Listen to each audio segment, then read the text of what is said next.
अस्सलाम वालेकुम grade 9 students. आज हम चैप्टर नंबर 60 एक्सरसाइज नंबर 2 करने जा रहे हैं।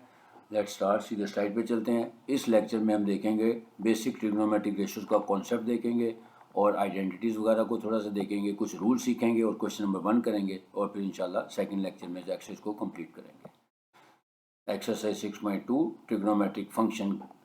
The relationship between sides and angles of a right angle triangle is called a trigonometric function। यानी trigonometric function की डेफिनेशन क्या है? ये रिलेशनशिप है राइट एंगल ट्राइंगल का अपनी साइड्स और एंगल्स के दरमियान। ठीक है, यानी एक राइट एंगल ट्राइंगल है जिसमें एक एंगल 90 डिग्री का होता है, उसकी 3 साइड्स होती हैं, तो उन तीनों साइड्स का और तीनों एंगल्स का आपस में क्या रिलेशनशिप है, इसको हम कहते हैं trigonometric function. There are 6 trigonometric ratios, 6 trigonometric ratios हैं जिनके नाम हैं साइन थीटा यानी sine, cosine, tangent, cosecant, secant and cotangent. यानी साइन का रेसिप्रोकल कोसिकेंट होता है, फिर कोसाइन का रेसिप्रोकल जो होता है वो सीकेंट होता है और टेंजेंट का रेसिप्रोकल कोटेंजेंट होता है। लेकिन इतने बड़े अल्फाज नहीं लिखे जाते, इसको शॉर्ट फॉर्म में लिखा जाता है। शॉर्ट फॉर्म में इसको हम कैसे लिखते हैं या इनके शॉर्ट नेम्स क्या हैं? साइन थीटा को पढ़ते साइन थीटा ही, लेकिन लिखा जाता है SIN, यानी पहले 3 अल्फ़ाबेट यूज़ होते हैं। फिर कोसाइन को लिखा जाता है कॉस और पढ़ा जाता है इसको कॉस थीटा। फिर टेंजेंट थीटा को जगह हम यूज़ करेंगे टैन थीटा, यानी ये थीटा जो है वो एंगल को शो कर रहा होता है। फिर कोसिकेंट की जगह हम लिखा इसको शॉर्ट फॉर्म में कोसेक करके, लेकिन पढ़ते इसको कोसिकेंट थीटा ही है। फिर इसी तरह सीकेंट को शॉर्ट फॉर्म में SEC यानी सेक लिखा जाता है, लेकिन पढ़ते इसको सीकेंट थीटा ही है। इसी तरह कोटेंजेंट की जगह कॉट लिखा जाता है, इसको कॉट थीटा ही पढ़ते हैं। यानी इन 6 ट्रिग्नोमेट्रिक रेशियोज के शॉर्ट फॉर्म में क्या है इनके नाम और लिखने का तरीका भी आपको बता दिया। पढ़ते कैसे हैं? ये साइन थीटा, ये कॉस थीटा, ये टैन थीटा, फिर cosecant theta, secant theta and cot theta. ठीक हो गया। इसका इस्तेमाल कहाँ पे होता है प्रैक्टिकली? इसका सर्वेज में, नेविगेशन में और इंजीनियरिंग की फील्ड में ज़्यादा इस्तेमाल होता है। सर्वेज का मतलब क्या होता है? जब हमें कोई चीज़ सर्वे वगैरह करना होता है सिविल इंजीनियरिंग के कामों में, वहाँ पे इसको इस्तेमाल होता है। फिर नेविगेशन यानी एक बेरिंग का कॉन्सेप्ट होता है जो O लेवल्स में पढ़ाया जाता है कि जो शिप होते हैं समंदर में, उनको डायरेक्शन का जब कैलकुलेट करना हो कि किस तरफ जाना, तो डायरेक्शन को मेजर करने के लिए भी ट्रिग्नोमेट्रिक रेशियोज का इस्तेमाल होता है। इसी तरह इंजीनियरिंग की फील्ड में, फिजिक्स में और सिविल इंजीनियरिंग में इसका काफ़ी इस्तेमाल होता है। नेक्स्ट, अब हम देखते हैं कि राइट एंगल ट्राइंगल होती क्या है। ये आप सबको पता ही होगा, छोटी क्लासेस में भी आपने पढ़ा हुआ है कि राइट एंगल ट्राइंगल ऐसी ट्राइंगल होती है जिसमें एक एंगल राइट एंगल होता है, यानी 90 डिग्री का। ये ट्राइंगल ABC मैंने यहाँ पे बनाई हुई है। ये देखें, राइट एंगल हमारा ये C पे बना हुआ है और लेट किया हुआ हमने कि जो एंगल थीटा है जिसकी बार बार हम बात कर रहे हैं, साइन थीटा, कॉस थीटा, तो ये थीटा को मैंने सपोज किया कि ये वर्टेक्स A पे बना हुआ है। इसकी बहुत ज़रूरी होती है क्योंकि राइट एंगल ट्राइंगल में जब हमने ट्रिग्नोमेट्रिक रेशियोज पढ़नी है तो थीटा की लोकेशन बताती है कि साइड ऑपोजिट टू थीटा जो होता है वो हमारा परपेंडिकुलर होता है। यही थीटा अगर मैं यहाँ पे B पे बना देता तो फिर यहाँ पे ये मेरा परपेंडिकुलर हो जाता। ठीक है, तो पहले हम देख लेते हैं कि एक राइट एंगल ट्राइंगल मैंने बनाई है ABC। अब इसमें ABC तीनों वर्टेक्स कहलाएंगे। ठीक है, और उसके बाद side opposite to the right angle, यानी राइट एंगल मैंने C पे बनाया तो इसके जो ऑपोजिट साइड है ये वाली A और B, ये हमारा हाइपोटेन्यूज कहलाती है। ठीक है, फिर the side opposite to theta, यानी थीटा मैंने A पे बनाया तो ये वाली साइड यानी B और C, जो BC है ये हमारा परपेंडिकुलर कहलाएगी। And the side between these two, यानी हाइपोटेन्यूज और परपेंडिकुलर के दरमियान, यानी ये वाली साइड AC या CA, ये हमारा बेस कहलाती है। ठीक है, ये मैंने यहाँ पे डिफाइन भी कर दिया है। The side opposite to the right angle is your hypotenuse. Consider किया थीटा हमने वर्टेक्स A पे, जैसा A के ऑपोजिट साइड जो होगी BC, ये हमारा परपेंडिकुलर होगी और ये जो रिमेनिंग साइड होगी इन दोनों के दरमियान वाली, इसको हम हमेशा बेस कहेंगे। एक और बात याद रखनी है, जैसे भी हमने वर्टेक्स बनाने हैं, स्मॉल a यानी कैपिटल A के ऑपोजिट स्मॉल a लिखना है, कैपिटल B की ऑपोजिट साइड पे स्मॉल b लिखना है और कैपिटल C की ऑपोजिट साइड पे स्मॉल c लिखना है। यानी यहाँ पे हमारे पास हाइपोटेन्यूज जो BA है उसकी वैल्यू है C सेंटीमीटर, हो सकती है मीटर, कुछ भी हो सकती है। इसी तरह जो परपेंडिकुलर हमारा वो है BC और इसकी लेंथ जो मैंने मेजर की है यहाँ पे वो स्मॉल a से शो कर रहा हूँ।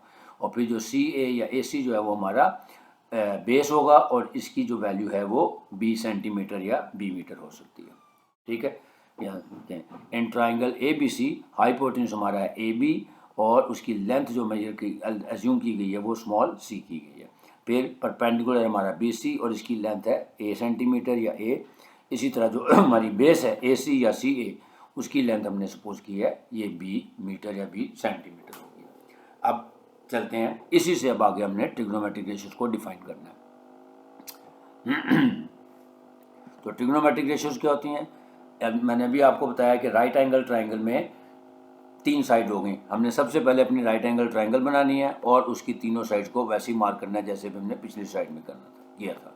अब देखें, यहाँ पे जो राइट एंगल ट्राइंगल बनाई है वही ए बी सी बना लिया हमने, ठीक है। ए के ऑपोजिट स्मॉल ए, बी के ऑपोजिट स्मॉल बी और सी के ऑपोजिट स्मॉल सी, और वर्टेक्स ए पर मैंने थीटा ही सपोज किया, यानी यहीं पे हमारा थीटा है, लिहाजा ए के ऑपोजिट हमारा ये हो जाएगा परपेंडिकुलर, और ये सी के ऑपोजिट क्योंकि राइट एंगल है इसके ऑपोजिट हो जाएगा ये सी, यानी बी ए की जो वैल्यू वो हमारा हाइपोटेन्यूस, और इसी तरह जो ये सी ए की वैल्यू हो जाएगी ये हमारा बेस हो जाएगी। ठीक हो गया।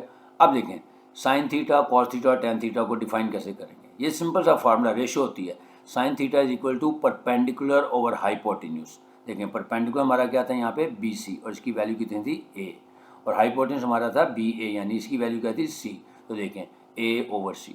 इसी तरह जो कॉस थीटा उसका फार्मूला है बेस ओवर हाइपोटेन्यूस, तो बेस है हमारा यहाँ पे सी ए और इसकी वैल्यू यहाँ पे है बी। शायद आई नहीं लिखते, मैं लिख देता हूँ।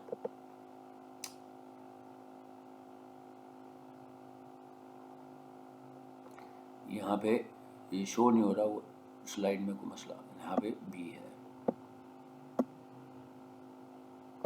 ठीक हो गया। अब इसी तरह जब हमने साइन थीटा को डिफाइन कर लिया, साइन थीटा की डेफिनेशन क्या हो गई परपेंडिकुलर ओवर हाइपोटेन्यूस, और कॉस थीटा की वैल्यू हो गई बेस ओवर हाइपोटेन्यूस। तो टेन थीटा की वैल्यू क्या है, वो है परपेंडिकुलर ओवर बेस। देखें परपेंडिकुलर हमारा ये है ए और बेस है हमारी यहाँ पे बी, तो ए ओवर बी आ जाएगा। अब जो बाकी तीन हैं, जो सीकेंट थीटा है या कोसिकेंट थीटा है, ये क्या है, ये रेसिप्रोकल हैं। सीकेंट थीटा रेसिप्रोकल होता है साइन थीटा का। देखिए cosecant theta is the reciprocal of sine theta, यानी 1 ओवर साइन थीटा, या इसको हम उल्टा कर देंगे ए ओवर सी की बजाय सी ओवर ए कर देंगे, या अगर इसका फार्मूला बनाना चाहें तो हाइपोटेन्यूस ओवर परपेंडिकुलर हो जाएगा। ठीक है, ये देखें आगे मैंने लिखा है कि cosecant theta is equal to hypotenuse divided by perpendicular, और हाइपोटेन्यूस हमारे पास यहाँ पे सी है और परपेंडिकुलर हमारे पास ए है, यानी इसको हम दोनों तरीकों से कैलकुलेट कर सकते हैं कि साइन थीटा का रेसिप्रोकल लेके भी कर सकते हैं, और साइन थीटा का रेसिप्रोकल की मतलब हो गया कि जो पी ओवर एच है उसको एच ओवर पी करके भी निकाल सकते हैं। फिर सीकेंट थीटा, ये रेसिप्रोकल है कॉस थीटा का, तो कॉस थीटा का रेसिप्रोकल हो गया सीकेंट थीटा हो गया कॉस थीटा का रेसिप्रोकल, यानी 1 ओवर कॉस थीटा। तो देखें कॉस थीटा की वैल्यू थी बी ओवर सी, तो इसका रेसिप्रोकल ले लें, ये हो जाएगा सी ओवर बी, या हम इसको डायरेक्ट निकाल सकते हैं बी ओवर एच की बजाय एच ओवर बी करके, यानी सी ओवर बी। फिर है नेक्स्ट कॉट थीटा, ये रेसिप्रोकल है टेन थीटा का, यानी टेन थीटा की वैल्यू यहाँ पे थी हमारे पास ए ओवर बी, तो ये हो जाएगा बी ओवर ए, और अगर हम यहाँ पे देखें टेन थीटा का फॉर्मूला था पी ओवर बी, तो ये बी ओवर पी हो जाएगा, यानी आंसर तब भी बी ओवर ए आ जाएगा। इसके अलावा दो और रिलेशन है वो भी आपने याद करने, ये सारी चीज़ें आपने अच्छे तरीके से माइंड में बिठा लेनी है, याद करना है, फिर ये ट्रिग्नोमेट्री आपके लिए बहुत आसान हो जाएगी। तो टेन थीटा की वैल्यू हम जो है वो साइन और कॉस की रेशियो से भी निकाल सकते हैं, यानी sine theta over cos theta करेंगे तो टेन थीटा आ जाएगा, और उसका रेसिप्रोकल ले लें, यानी कॉट थीटा क्या हो जाएगा टेन थीटा का रेसिप्रोकल, यानी साइन और कॉस का रेसिप्रोकल क्या हो जाएगा cos theta over sine theta.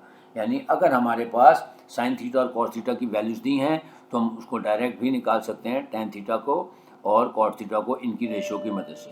तो साइन ओवर कॉस की रेशियो जो है वो टेन होती है, और कॉस ओवर साइन की रेशियो जो हो जाएगी वो कॉट थीटा की इक्वल होती है। तो ये सारे बेसिक रूल्स हैं जो आपने अच्छे तरीके से माइंड में बिठा लेने हैं। अब नेक्स्ट स्लाइड में